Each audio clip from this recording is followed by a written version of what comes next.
여러분 반갑습니다. JJ 리더입니다. 자, 어제 우리 시장이 저점을 좀 이탈을 하면서 코스피 시장의 신저가 모습을 좀 보여줬죠. 종가상으로도 이제 신저가로 만들어지면서 전저점을 완전히 이탈하기 직전의 모습을 좀 보여주고 있는 그런 시장으로 마감이 됐습니다. 그래서 어제 저녁에 미국 시장이 좀 중요하다라고 말씀을 드렸었고, 미국 시장이 좀 강한 반등을 해주고 우리 시장도 다음 주에 좀 좋은 모습을 보여주길 기대를 했는데 어제 미국 시장이 그 바램을 완전히 무너뜨려 버렸죠. 자, 나스닥이 어제 마이너스 2%가 넘게 하락을 했고요. 다우지수 같은 경우도 마이너스 1.3%가 하락을 하면서 계속해서 추세 하락을 하고 있는 모습을 좀 보여주고 있습니다. 우려스러운 모습은 이 나스닥 지수가 추세를 완전히 좀 이탈하는 모습이 만들어졌어요. 지금까지 팬데믹 이후에 쭉 지속적으로 이 121선을 한 번도 이탈을 하지 않으면서 이 검은색 선이 121선입니다. 추세 우상향을 하고 굉장히 좋은 시장의 모습을 보여줬습니다. 그런데 최근 들어서 그 121선을 완전히 이탈을 시켰죠. 완전히 이탈을 시키면서 가장 좀 우려스러운 부분이 뭐냐면 이평선이 이 노란색이 20일 추세선입니다. 자, 21선이 단 한 번도 121선을 하향 이탈한 적이 없습니다. 지금까지는. 그런데 어제 이제 하락이 깊어짐으로 인해서 21선이 121선을 데드크로스하는 모습이 만들어졌죠. 하향 이탈하는 모습이 만들어지는 거를 데드크로스라고 말을 합니다. 그래서 이거는 이제 일단은 추세가 완전한 역배열로 들어갔다라는 이야기는 아니지만 역배열로 들어가려고 하는 그런 전초전, 바로 초입의 모습을 만들려고 하고 있다. 이렇게 좀 보시면 돼요. 반면에 아직 다우는 좀 여유가 있죠. 이게 이제 다우 지수 차트고요. 다우 지수 차트는 기존에도 121선을 좀 이탈을 하는 모습이 나왔지만 전반적으로 보면 이런 이제 상승 추세를 이탈을 시키지는 않았었는데 여기서 한번 이제 조금 추세 이탈이 한번 나왔었고요. 이번에도 이제 추세 이탈이 좀 나오는 모습이죠. 그래서 다우 지수의 모습도 그렇게 썩 좋지 않다. 근데 이제 이렇게 돌파된 전고점 자리는 아직 좀 여유가 있는 다우 지수의 모습이고, 나스닥은 이렇게 이제 돌파된 전고점 자리도 완전히 이탈을 시키는 모습이 만들어졌죠. 여기서 이제 이탈이 나와버렸기 때문에 차트의 모습은 기술적으로 봤을 때는 나스닥이 훨씬 좋지 않습니다. 그래서 굉장히 나스닥의 모습이 좀 우려스러운 모습이고 S&P 500 지수도 마찬가지입니다. S&P 500 지수도 좋지 않죠. S&P 500도 계속해서 121선 추세선을 지켜주던 모습에서 자, 어제 이제 그제 이틀에 걸쳐서 121선을 완전히 하향 이탈을 시켜버렸습니다. 전반적으로 상승 추세가 좀 무너졌다라고 봐야 됩니다. 그래서 특히 이제 심한 게 이제 나스닥 지수고 나스닥 지수의 강한 반등을 좀 기대를 해봐야 됩니다. 그렇지 않으면 시간이 좀 지나고 난 다음에 좀 긴 호흡으로 봤을 때 이제 하락 추세로의 전환이 만들어질 수도 있다.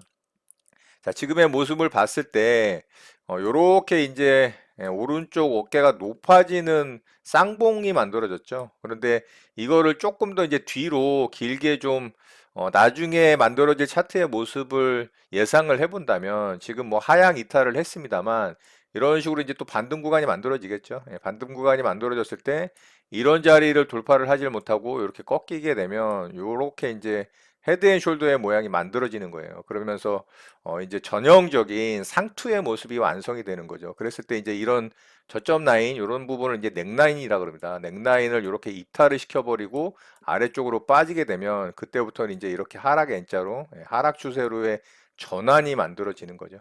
그래서 이제 이런 모습이 만들어지려면 아직 좀 시간이 걸리겠지만 어쨌든 지금은 더 이상 상승하기 힘든 상승 추세는 좀 꺾였다. 이렇게 확인을 시켜주는 모습이라고 봐야 되겠죠. 그래서 차후에 반등에 성공을 하고 이런 이제 왼쪽 어깨 고점 자리 그리고 이런 최고 고점 자리를 돌파하기 전에는 상승 추세로의 전환이 만들어지기는 어렵다. 이렇게 보는 게 맞는 것 같습니다.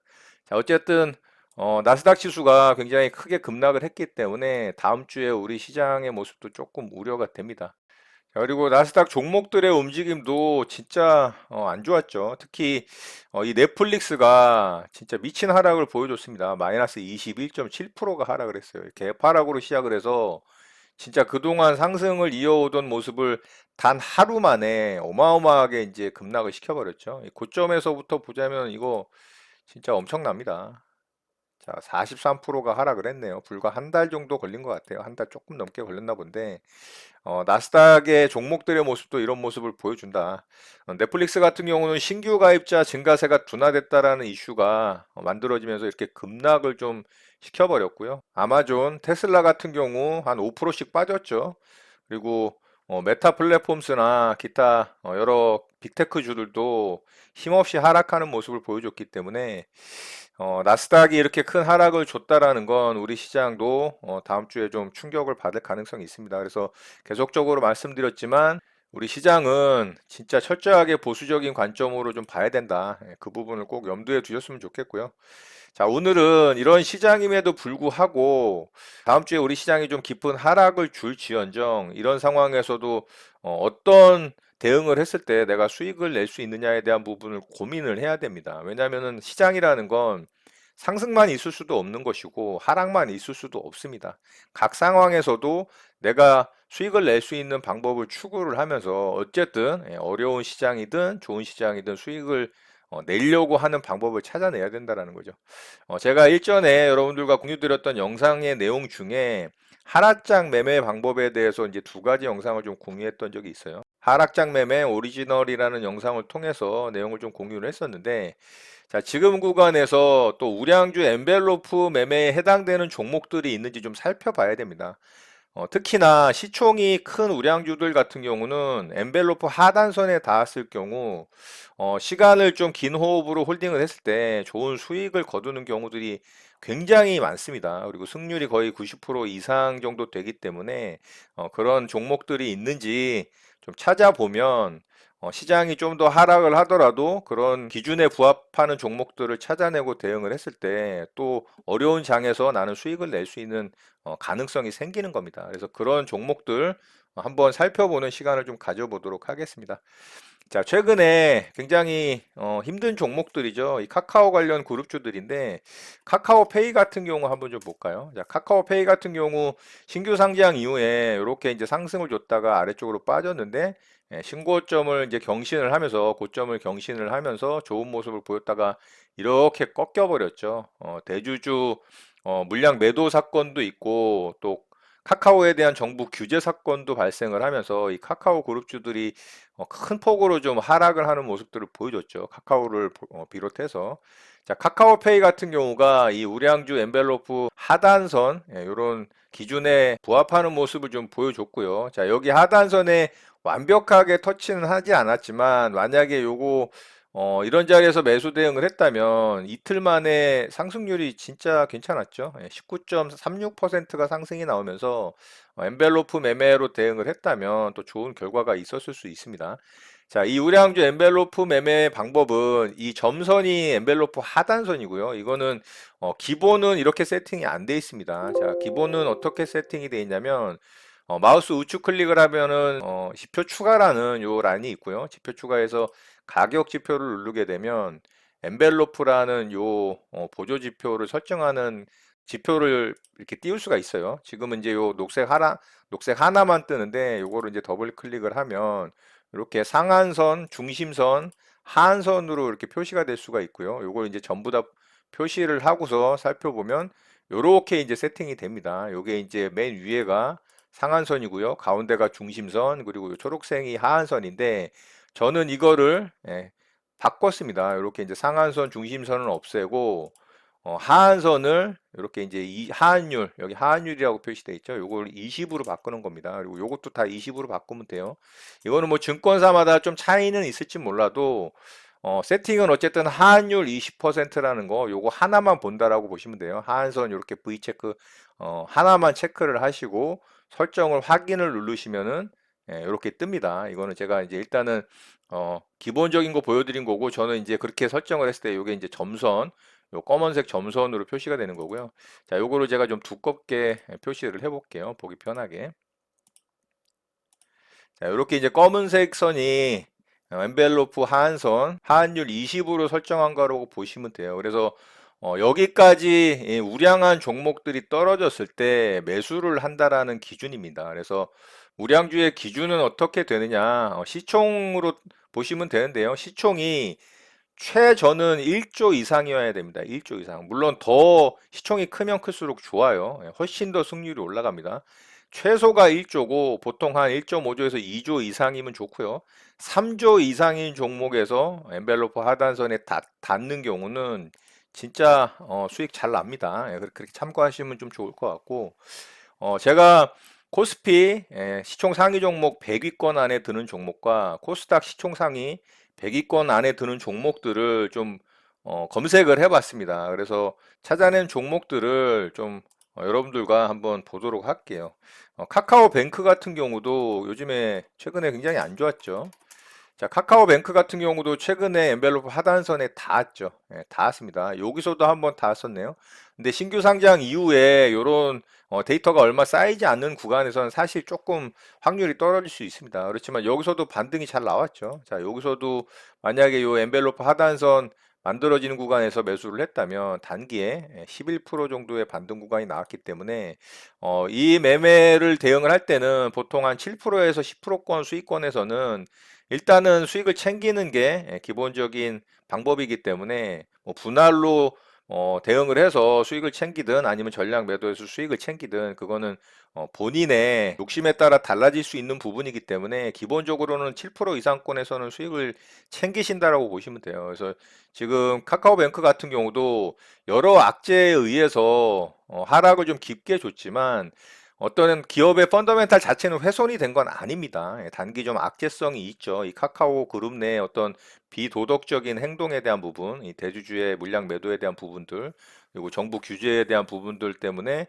좀 주가가 힘을 못 쓰고 있지만 어떻게 보면 이제 이런 게 기회가 될 수 있다라는 거죠. 악재에 사서 호재에 팔아라는 말이 있고 환희에 차서 열광할 때 주식을 매도하라는 말이 있듯이 반대적인 관점에서 보면은 지금이 어떻게 보면 또 매수 기회가 될 수가 있는 겁니다. 그래서 카카오뱅크도 지금 구간은 좀 매력적이지 않나라는 생각을 하고요. 자, 다른 종목 좀 한번 볼까요? 최근에 또 안 좋은 뉴스로 좀 힘든 종목이 있죠. 셀트리온인데요. 자, 분식회계 관련해서 최근에 하락을 좀 깊게 줬죠.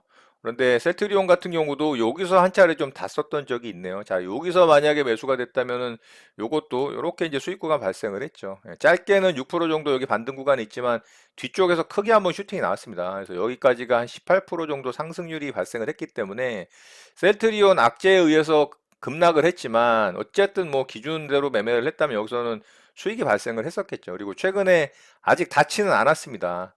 이틀 전인가 3일 전에 한번 살짝 반등을 줬었는데 분식회계 증선위에서 심사를 갖다가 좀 연기한다는 이슈로 상승이 좀 나왔었던 부분입니다. 그렇지만은 기준에는 부합은 안 됐죠. 엠벨프 하단선이 닿지 않았기 때문에. 그렇지만 닿는다면 관심을 가져볼 만하다. 왜냐면은 셀트리온 같은 경우도 엄청난 우량주고, 자, 이 종목도 시총이 22조입니다. 이거는 뭐 엄청나죠. 자, 이렇게 닿을 때마다 반등이 기가 막히게 나온다. 자, 이런 자리에서도 반등이 기가 막히게 나왔고요. 자, 이런 자리에서도 반등이 엄청나게 나왔죠. 마찬가지로 여기서도 반등이 기가 막히게 나왔고요. 그렇죠? 자, 그렇기 때문에 이런 부분을 본다면 충분히 엔벨로프 하단선에 닿았을 때는 관심을 가져야 된다. 이렇게 좀 보시면 좋을 것 같고요. 셀트리온은 그룹주들이 있기 때문에 한번 쭉 살펴볼까요? 셀트리온 제약이 있죠. 자, 셀트리온 제약은 여기서 닿았었는데 여기서 닿고 얘도 마찬가지로 상승 나왔었고요. 여기서 현재 닿는 구간이죠. 자, 그러면은 얘도 관심 가져볼 만합니다. 그렇죠? 그리고 셀트리온 헬스케어 한번 볼까요? 자, 셀트리온 헬스케어도 마찬가지로 여기서 닿은 다음에 수익이 발생을 했었고 아직 닿지는 않았습니다. 그렇지만 얘도 닿을 때마다 충분히 수익을 주는 구간이 발생을 했다라는 것을 과거 차트를 보면 좀 알 수가 있죠. 자, 이런 식으로. 자, 여기서도 큰 수익이 났었었고요.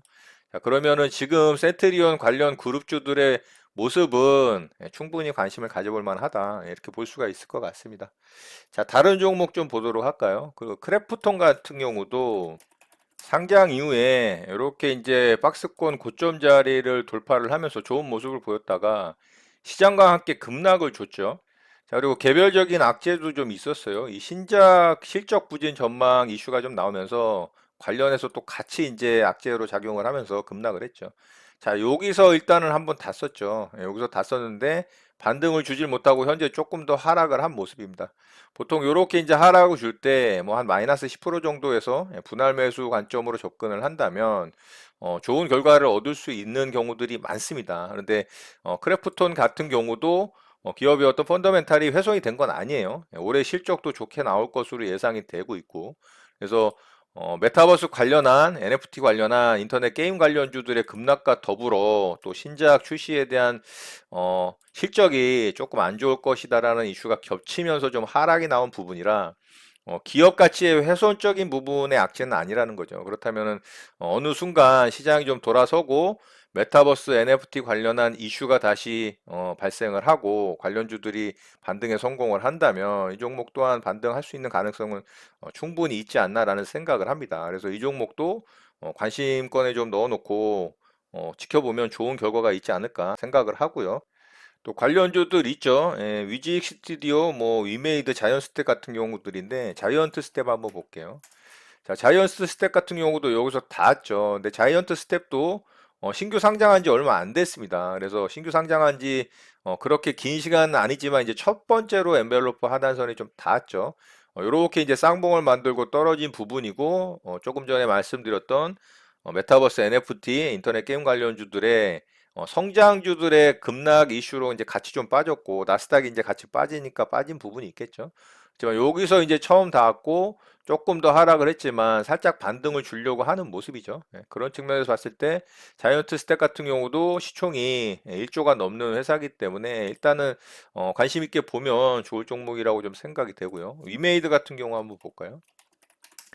자, 위메이드도 여기서 한 차례 다 썼네요. 여기서 한 차례 다 썼고, 자, 닿은 다음에 상승률을 보면 요것도 14%가 반등이 나왔습니다. 이게 별거 안 되는 것 같아도. 그러면은 이런 자리에서 만약에 매수했다면은 좋은 결과 있었겠죠. 예, 짧게 벌써 하루나 이틀 만에 10%가 넘는 상승률이 발생을 했었고요. 여기서도 다 썼기 때문에 뭐 요런 자리에서 또 한 차례 대응을 했다면 이틀 만에 이것도 또 11%가 반등이 나왔습니다. 자, 이렇듯 시총이 뒷받침이 되는 종목들은 여기도 있었죠. 예, 여기도 보면은 이렇게 반등 구간이 나왔네요. 자, 요것도 15% 반등입니다. 자, 시총이 받침이 되고 기업 가치가 문제가 없는 회사라면 이 회사 같은 경우 이제 시총이 4조 6천억이죠. 예, 그런 회사라면 충분히 반등 가능하다. 예, 그런 측면에서 이렇게 엔벨로프에 닿았을 때는 우량주 같은 경우 좋은 결과를 얻을 수 있다. 이렇게 보시면 될 것 같고요. 자, 반등이 나온 종목들도 있어요. 시젠 같은 경우도 마찬가지입니다. 자, 시젠 같은 경우도 시총을 보면 3조 1천억짜리입니다. 자, 이런 종목 같은 경우는 굉장히 좋았겠죠. 자, 여기서도 기똥차게 반등이 급등이 나왔죠. 여기서도 나왔고, 자, 여기서도 닿네요. 최근에. 자, 여기서도 닿는데 그 이후에도 엄청나게 급등이 나왔습니다. 자, 이렇게. 무려 단기에 60%에서 70% 가까운 반등이 나왔기 때문에 이렇게 우량한 종목들 충분히 기업의 펀더멘탈이 훼손이 되지 않은 상태에서 악재성 이슈로 단기적으로 급락한 경우 대응을 했을 때 좋은 결과들이 있다. 이렇게 보시면 될 것 같고요. 자, 그리고 아프리카 TV도 최근에 엄청나게 급등을 했던 종목인데요. 자, 아프리카 TV도 시총을 보면 이제 최근에 좀 급등을 해서 시총이 굉장히 늘었죠. 1조 9천억까지 올라갔고요. 자, 여기서 달랑말랑 했네요. 예, 닿지는 않았네요. 근데 만약에 닿았다라고 가정을 하면 이것도 이렇게 매수했다면 수익이 났겠죠. 15% 가까이 반등이 나왔습니다. 그래서 아프리카 TV도 대응을 했다면 좋은 결과가 있었겠지만 닿지는 않았기 때문에 뭐 매수 안 했을 수도 있습니다. 자, 지금 구간에서 다음 주에 또 우리 시장이 조금 충격을 받으면서 아래쪽으로 하락할 가능성이 있습니다. 적극적인 매매 대응은 당연히 좋지 않고요. 다만 우량한 기업이면서 시장에 의해서 시장 하락에 의해서 하락을 했다거나 아니면 단기 악재에 의해서 급락을 했다거나 이랬을 때 엔벨로프 하단선 닿았을 경우 분할 매수로 접근을 한다면 단기적으로 좋은 결과를 얻을 수 있는 가능성이 높다. 그래서 지금은 그런 종목들에 관심을 가질 만하다. 그렇게 보시면 좋을 것 같습니다.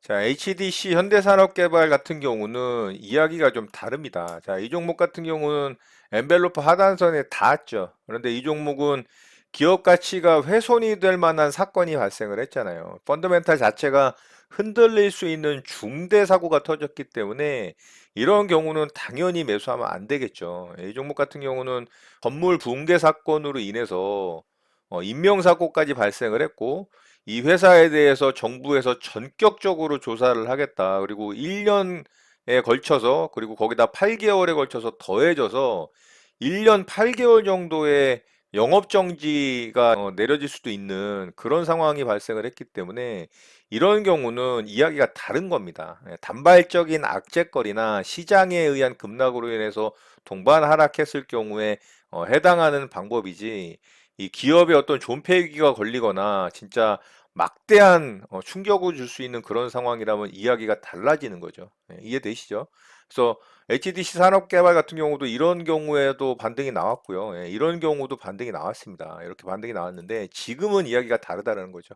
자, 어떤 부분을 말씀을 드리는 건지 알겠죠? 그래서 제가 초반에도 계속 말씀드렸다시피 기업의 가치가 훼손되지 않고 펀더멘탈에 문제가 없는 상황에서의 닿았을 경우를 매수해서 수익을 낼 수 있는 구간으로 좀 방법적인 부분으로 삼는 것이다라는 부분을 꼭 염두에 두시고 대응하시는 여러분들 되셨으면 좋겠습니다.